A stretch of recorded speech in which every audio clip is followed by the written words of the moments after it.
Bonjour, ici Julien Prest, bienvenue dans cette nouvelle vidéo du blog Un monde pour les introvertis.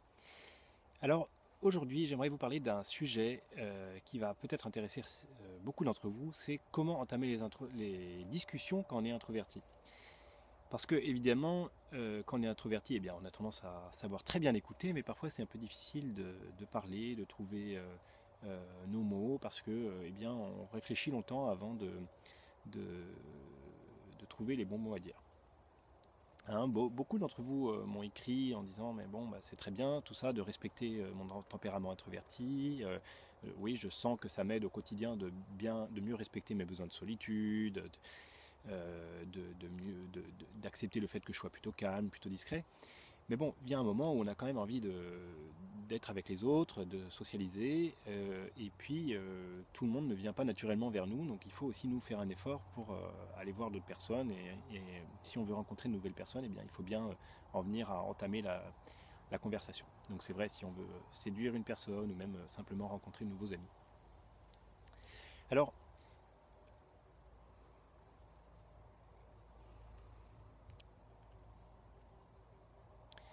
alors d'abord, si vous avez du mal à entamer la conversation et à trouver vos mots dans une conversation, sachez que c'est complètement normal, hein, parce que quand on est introverti, déjà, on a tendance à avoir besoin de vraiment peser nos mots avant de les dire. Souvent, on a besoin de réfléchir vraiment à notre idée avant de l'exprimer, parce qu'on déteste dire des choses un peu subtiles, un peu futiles, on déteste dire des choses qui ne nous ressemblent pas, et puis si on dit quelque chose qui ne correspond pas vraiment finalement à ce qu'on voulait dire, et bien après on le regrette. Voilà.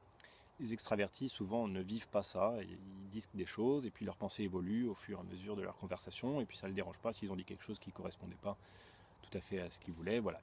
Pour eux, ce qui est important, c'est de parler et ça fait avancer la réflexion. Voilà. Il n'y a pas un modèle mieux que l'autre. Les deux sont bien.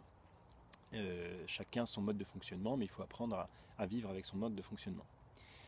Donc, quand on est introverti, si on veut aborder la conversation, eh bien, il faut un peu se forcer à aller vers l'autre, bien sûr. Mais on n'est pas obligé d'aller vers l'autre et puis d'entamer la conversation. Déjà, ce qu'il faut bien se rendre compte, c'est que de savoir si on va aborder une personne qui est plutôt extravertie ou introvertie. Parce que si vous allez aborder une personne qui est plutôt introvertie, non pardon, si vous allez aborder une personne qui est plutôt extravertie, eh bien, j'ai envie de dire, c'est plutôt facile. Il suffit de s'asseoir à côté d'elle ou de se rapprocher, de montrer de l'intérêt, de hocher la tête, de faire un contact visuel pour lui montrer votre intérêt pour la conversation qu'elle est en train d'avoir avec une autre personne, par exemple. Et naturellement, la personne extravertie va avoir envie très souvent d'entamer la conversation avec vous en voyant que vous vous intéressez à elle.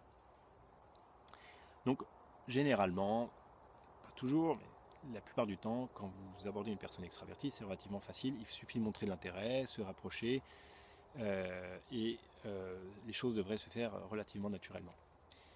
Quand vous essayez d'aborder une personne introvertie, ben on se trouve un peu dans un cas un peu plus difficile, puisque c'est un introverti avec une introvertie, ou inversement, deux introvertis qui essayent d'engager la conversation ensemble alors qu'ils n'ont pas du tout envie de dire des choses, enfin, ils ont beaucoup de mal tous les deux à entamer. Donc comment on va faire? Eh bien, l'idée c'est d'être un peu plus subtil, parce que l'autre chose aussi, c'est que les introvertis, on a tendance à pas aimer donc les conversations futiles. On a tendance à ça nous énerve quand quelqu'un dit des choses comme ça qui sont pas très intéressantes. Voilà, ça nous agace rapidement. On a envie de s'en aller de la conversation. Donc, si vous arrivez vers une autre personne introvertie en jouant à l'extraverti, c'est-à-dire en arrivant, de posant plein de questions, en disant, en étant enthousiaste, et puis en disant plein de choses qui vous ressemblent pas vraiment, eh bien, vous allez peut-être effrayer cette personne introvertie. Donc, c'est pas forcément le bon moyen. Et en plus, ça vous ressemble pas. Donc après, si vous continuez à vous voir avec cette personne, c'est un peu dommage quand même d'avoir abordé d'une certaine manière, alors que au fond de vous, vous n'êtes pas comme ça. Donc l'idée, c'est vraiment de rester soi, de rester calme, discret, et puis de l'aborder de manière subtile. C'est-à-dire, par exemple, vous pouvez vous asseoir à côté d'elle, suivre en même temps qu'elle la conversation qui est autour de vous, et être attentif, et puis à un moment, poser une petite question, voilà, si elle est d'accord sur ce qui est en train de se dire, ou lui demander voilà, ce qu'elle en pense. Voilà. Aller vers des...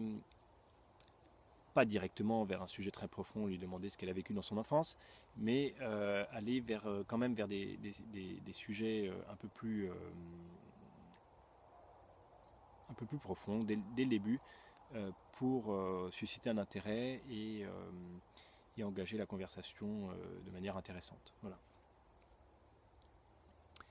Et, et l'idée là, c'est de se poser des questions à cette personne en s'intéressant sincèrement à elle. Et donc, si vous êtes dans une conversation qui parle d'un certain sujet, on peut sincèrement lui demander si ça l'intéresse. Voilà. Et le fait de montrer de l'intérêt, souvent, va beaucoup toucher les autres personnes introverties qui ont tendance souvent à recevoir peu d'intérêt de leur entourage. Donc, ça va faire toute la différence et ça va vraiment permettre d'entamer la conversation de manière agréable. Voilà, j'espère que cette vidéo vous aura été utile et que c'est un conseil que vous pourrez appliquer éventuellement dans votre vie de tous les jours. Si vous avez aimé cette vidéo, merci de laisser un petit vote en haut de la vidéo, positif ou négatif si vous ne l'avez pas aimé, ou de laisser un commentaire sous la vidéo. Et puis, pour aller plus loin, si vous le souhaitez, vous pouvez télécharger mon petit guide du bonheur à l'usage des introvertis, qui vous aidera à mieux vous comprendre en tant qu'introverti et à vivre plus heureux en tant qu'introverti. Voilà, merci d'avoir suivi cette vidéo et puis à très bientôt. Au revoir.